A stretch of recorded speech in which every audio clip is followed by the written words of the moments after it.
আসসালামু আলাইকুম। অক্টোবর ২০২৫ মাসের বীর মুক্তিযোদ্ধাদের সম্মানী ভাতার অর্থ ছাড়করণের একটি খবর নিয়ে চলে এসেছি। তবে আপনি যদি যুদ্ধের জীবন চ্যানেলে নতুন হয়ে থাকেন, চ্যানেলটা অবশ্যই সাবস্ক্রাইব করবেন, পাশেই থাকবেন। অক্টোবর ২০২৫ মাসের বীর মুক্তিযোদ্ধাদের সম্মানী ভাতার অর্থ ছাড়করণ করা হয়েছে।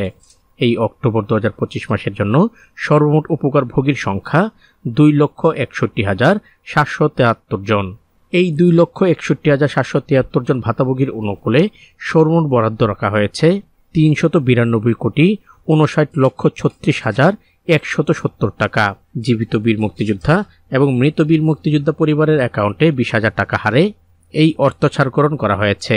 চলতি ২০২৫-২৬ অর্থ বছরের বাজেটে বীর মুক্তিযোদ্ধাদের পূর্ণাঙ্গ তথ্য সম্বলিত ম্যানেজমেন্ট ইনফরমেশন সিস্টেম অর্থাৎ MIS এর ভিত্তিতে গভর্নমেন্ট টু পারসন অর্থাৎ G2P পদ্ধতিতে ইলেকট্রনিক ফান্ড ট্রান্সফার প্রক্রিয়ার মাধ্যমে বীর মুক্তিযোদ্ধাদের সম্মানী ভাতা অক্টোবর ২০২৫ মাসে এই অর্থ ছাড়করণ করা হয়। সর্বমোট 552টি উপজেলার মধ্যে অক্টোবর ২০২৫ মাসে সম্মানী ভাতার অর্থ ছাড়করণ করা হয়। বীর মুক্তিযোদ্ধা সম্মানী ভাতা বিতরণ আদেশ 2020 অনুযায়ী এ সম্মানী ভাতা প্রদান করা হচ্ছে বিধায় বাংলাদেশ মুক্তিযোদ্ধা কল্যাণ ট্রাস্টের আওতাধীন শহীদ, যুদ্ধাহত খেতাবপ্রাপ্ত বীর মুক্তিযোদ্ধাগণ এ বরাদ্দপত্রের আওতায় প্রদত্ত ভাতা প্রাপ্য হবেন না। তাদের জন্য অন্য বাজেট হবে, যখন হয় আমি এই চ্যানেলের মাধ্যমে আপনাদের সবাইকে জানিয়ে দেব।